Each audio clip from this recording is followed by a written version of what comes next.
আমার বোন শিলচর মেডিকেল কলেজে 2 দিন থেকে অ্যাডমিশন গাইনিক ডিপার্টমেন্টে। কালকে রাত্রে 3টার পরে আমার বোন ঘুমাই গেছে, যে সময় 3টার পরে তার মোবাইল, পার্স, তারপরে তার ঘরের চাবি আসলো, গডরেজের চাবি, এগুলো সব চুরি গেছে। মেডিকেলে ডেইলি চুরি হয়। জানি না হোমগার্ডগুলো কী করে। হোমগার্ডে কালকে জিজ্ঞানি হইলো, আজকে জিজ্ঞাসি আমি যে দাদা আমার তো বোনের মোবাইল, পার্স সব কিছু চুরি হয়ে গেল, আপনারা মানে কিতা করা, একটা ডিউটি কীরকম করা, তো খরচ, এটা আমরা দায়িত্ব না। আমরা বললাম তোমার দায়িত্বটা কি? তোমার স্যালারি আছে 23,800 টাকা, একটা হোমগার্ডের স্যালারি 23,800 টাকা, লেকিন মেডিকেলে ডেইলি চুরি হয়। সরকারে অত টাকা খরচ করে একটা হোমগার্ডের পিছনে, মাসে 12 লাখ টাকা হোমগার্ডের স্যালারি দেওয়া হয়, সব হোমগার্ড মিলিয়ে, লেকিন মেডিকেলের ডেইলি চুরি হয় দাদা।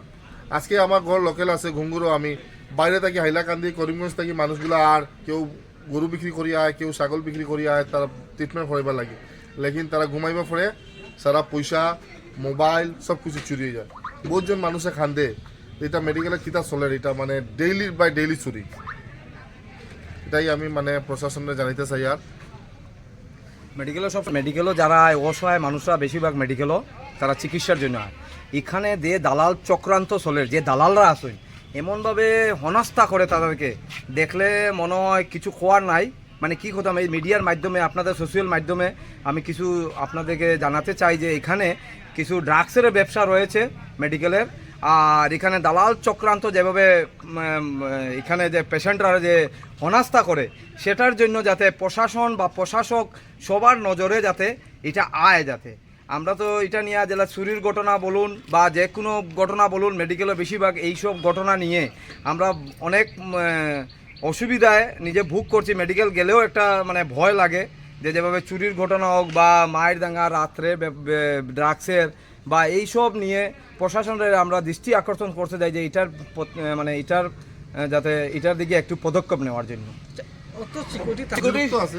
সিকিউরিটি যে আছে যে এখানে, আমি তো মনে হয় যে সিকিউরিটি এখানে রাখাটা বেকার। মানে এই সিকিউরিটি আমি কোনো ভাবছি না যে কোনো একটা উপকারিতা বা উপকার করে এখানে সিকিউরিটির আমি কোনো দেখছি না যে কোনো ডিউটি ভালো মতো দিতে, আমার তো নজরে আসে না।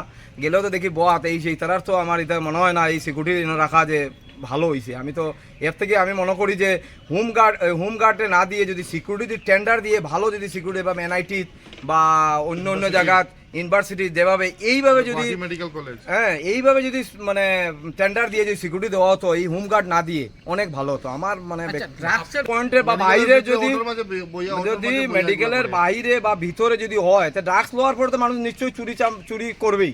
আর মেডিকেলে যাবে, তারা কোন দিকে কি আছে কি না এই তো তারা করবেই। এই ব্যাপার নিয়ে আপনারা কি মেডিকেল অথরিটির সাথে কথা বলেছিলেন? না, বলেছিলাম কথা।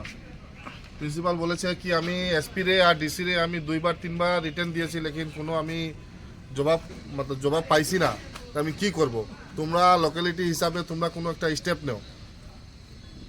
আজকাল দাদা আমরা বাইক নিয়ে যাই যদি মেডিকেলের ভিতরে, তা আমরা ডর থাকে কি আমরা ঘুরিয়ে আইয়া বাইকটা পাইমু কি পাইতাম না।